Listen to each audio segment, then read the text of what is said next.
Well, we've arrived. It's time to talk about God as a driver in the deconstruction process. You may well wonder why God and Jesus are two separate categories on the questionnaire. Personally, I affirm that Jesus is God, the exact representation of God's being, in fact, according to Hebrews 1 verse 3. However, coming up in fundamentalism, I was presented with a highly dichotomous view of God. So on one hand, you have the angry, vengeful God of the Old Testament who's strict, he's got strict laws, and he has strict consequences if you depart from those laws. And then in the New Testament, you have a God who takes on human form and who comes for his people, gets in the trenches with his people, and who's compassionate.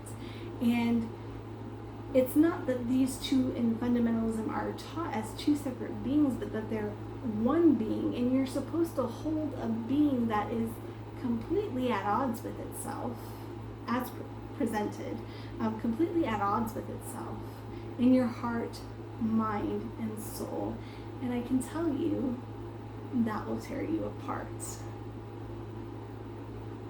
And I couldn't do it.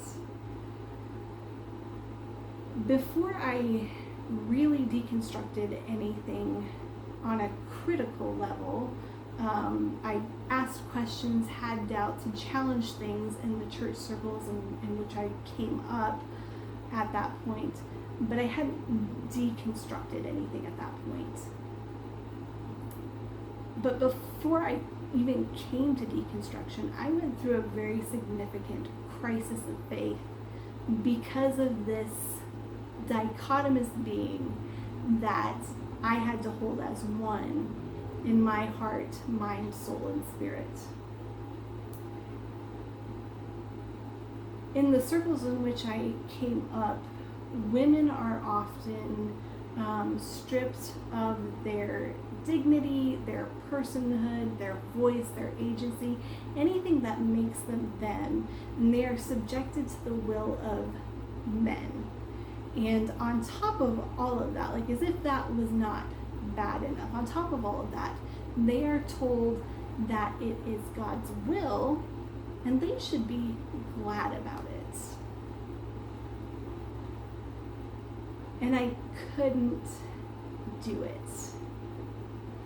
because it's not just, it's not just a husband, right? So as an unmarried woman, as an adult unmarried woman, I was to be subject to my father. I have never been married, so I've never been subject to any other man besides my father.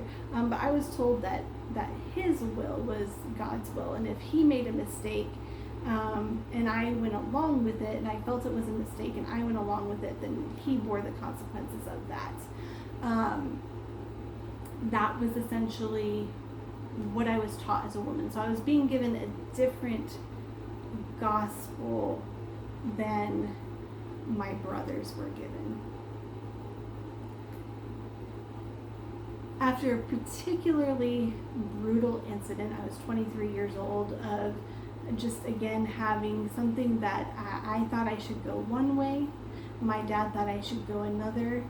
My dad had control. There was more than just spiritual control there. There was a financial aspect to it as well. I was coerced into a decision I did not want to make, and I was miserable, and I didn't really want to live. But in all of that, I was being told it was God's will, and I just couldn't get over that. I couldn't.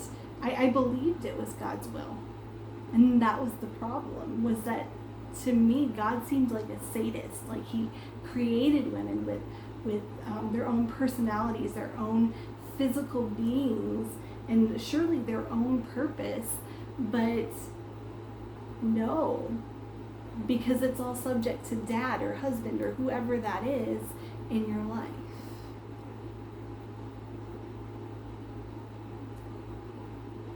And so I called God a sadist.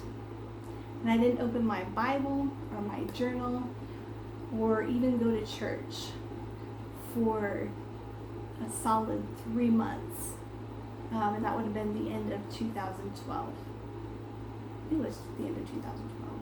Yeah, it was. Just didn't do it.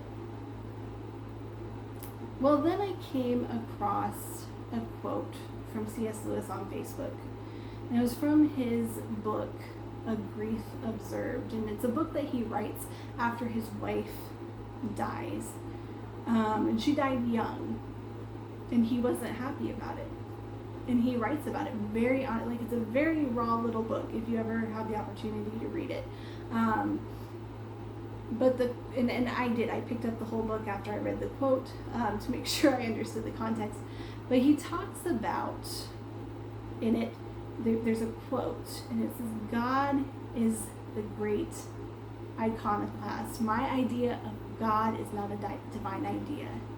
And it became very clear to me, reading this book, that what happened 3 months ago was that I had a wrong idea about God. It was put on to me by systems, by the church, by my dad, that you know what I'm saying. But it was a wrong idea about God, and God saying, no. He comes in, he shatters it. He shatters in such a way that I'm not going to be able to pick it up again. I'm going to have a completely different idea about God going forward. And at that time, before I reconcile, I felt like this spiritual high. I don't think I've ever felt that spiritually high before. I don't think I've ever felt it since. It was gonna be okay. I was going to be okay.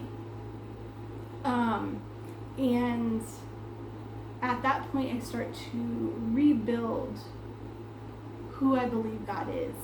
And that's been a process that is ongoing, right?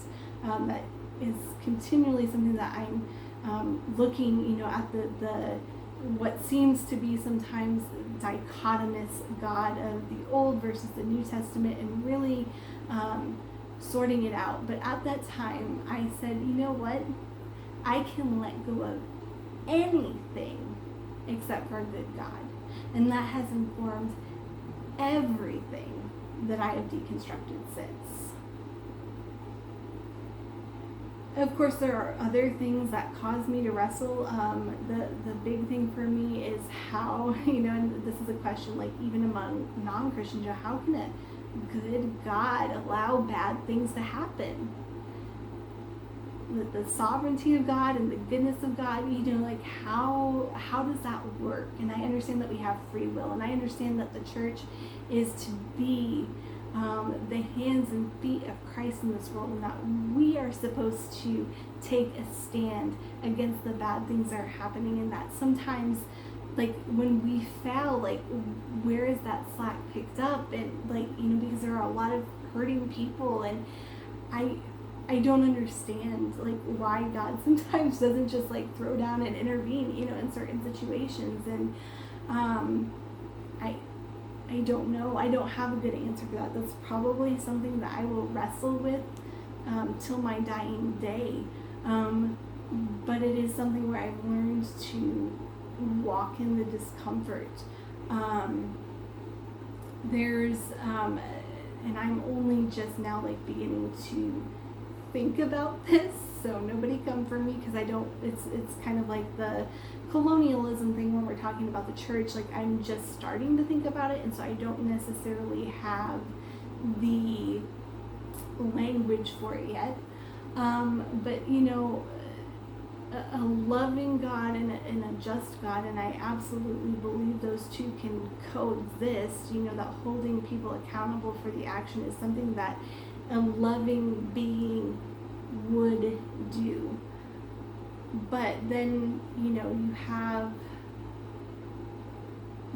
the concept of eternal torment, and I'm just not sure that the understanding that I was raised in on that is the correct understanding. But it goes back to that quote that I shared about George MacDonald, that if it's there and something's off in my spirit, like I just need to investigate it more, but it may not be something that I'm going to understand fully, or maybe it's something that's just, we actually have put up all of these structures that, and it's just not going to stand, it's not what actually is. And so there is that, and I think that is a worthy exploration. But I'm very interested, and I know there's more, right? I always am cognizant of the fact that there's more than what I have walked through. And that's why I'm talking about this. That's why I have put together a questionnaire. It's why I'm trying to get enough data to feed a formal survey so that I can have that breadth and depth of experience, because your story matters, you matter, what you bring to the table matters, and I want to hear about it. And so I challenge you, I welcome you. Go ahead and if you feel like you can answer the questions in the survey, feel free to do that. But I know that everything is not contained in that questionnaire. And so I invite you to share a comment or send me a message, because I'm truly honored to hear from you. I'm truly interested in perspectives that are different from my own.